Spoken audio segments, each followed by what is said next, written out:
Bonjour et bienvenue dans cette vidéo. Dans cet exercice, nous avons un tableau où on nous demande la partie entière, la valeur approchée, l'arrondi d'ordre 4, l'écriture scientifique et un ordre de grandeur de différents nombres. Commençons par la partie entière.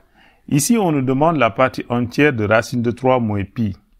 Pour connaître la partie entière de racine de 3 moins pi, il faut connaître une valeur approximative de racine de 3 moins pi. Si on prend la calculatrice, on trouve que racine de 3 moins pi est environ égale à moins 1,4. Rappel, la partie entière d'un nombre réel est le plus grand entier relatif inférieur ou égal à ce nombre réel. Donc, quel est le plus grand entier relatif inférieur ou égal à moins 1,4? C'est moins 2. Donc, c'est moins 2 qui est le plus grand entier relatif inférieur ou égal à moins 1,4. Parce qu'après moins 2, on aura moins 3. Et moins 2 est plus grand que moins 3. Après moins 3, on aura moins 4. Et moins 2 est supérieur à moins 4. Ainsi de suite. Donc, moins 2 est le plus grand entier relatif inférieur ou égal à racine de 3 moins pi. Donc, moins 2 est la partie entière de racine de 3 moins pi. Passons à la valeur approchée de racine de 5 moins 8 sur 3. À 10 puissance moins 3 près par défaut.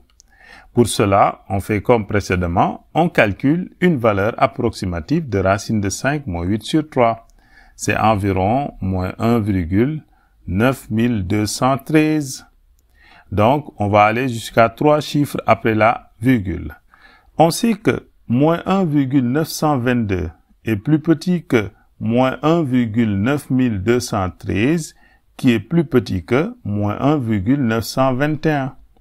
Donc, on peut conclure que moins 1,922 est inférieur à racine de 5 moins 8 sur 3, qui est inférieur à moins 1,921. Donc, une valeur approchée à 10 puissance moins 3 près, c'est-à-dire à 3 chiffres après la virgule, par défaut, est moins 1,922. Donc, on écrit là, moins 1,922. Passons à l'arrondi d'ordre 4 de 87 sur 17.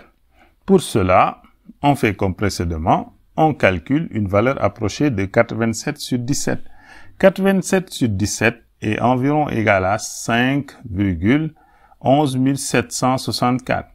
Donc, comme on demande l'arrondi d'ordre 4, on prend 4 chiffres après la virgule.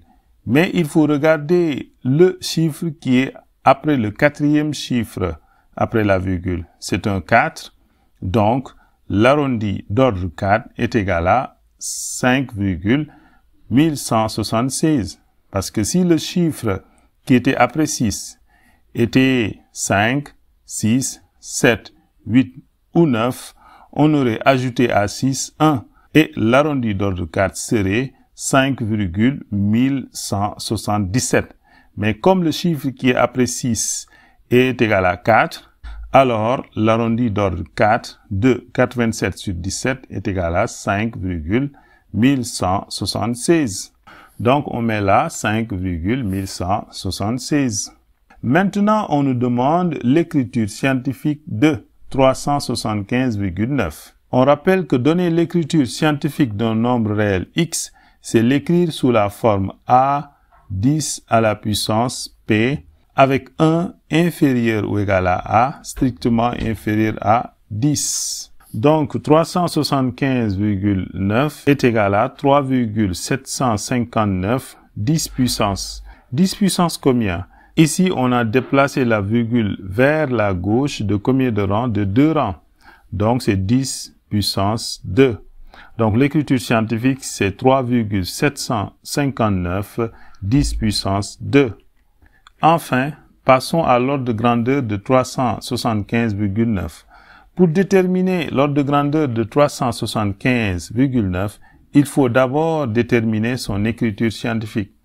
L'écriture scientifique de 375,9, c'est 3,759 10 puissance 2.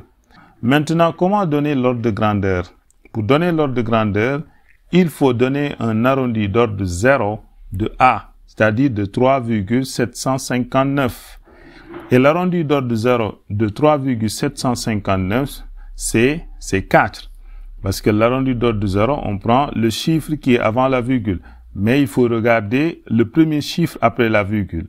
Comme c'est 7, donc l'arrondi d'ordre de 0, c'est 4. Si le premier chiffre après la virgule était 0, 1, 2, 3 et 4, on aurait pris 3 comme arrondi d'ordre de 0. Mais comme le premier chiffre après la virgule fait partie de l'ensemble 5, 6, 7, 8, 9, donc il faut passer au nombre suivant. Donc l'arrondi d'ordre de 0, c'est 4. Ainsi, l'ordre de grandeur de 375,9, c'est 4 10 puissance 2, c'est-à-dire 400. Et voici qui met fin à cette vidéo. Merci et à la prochaine fois.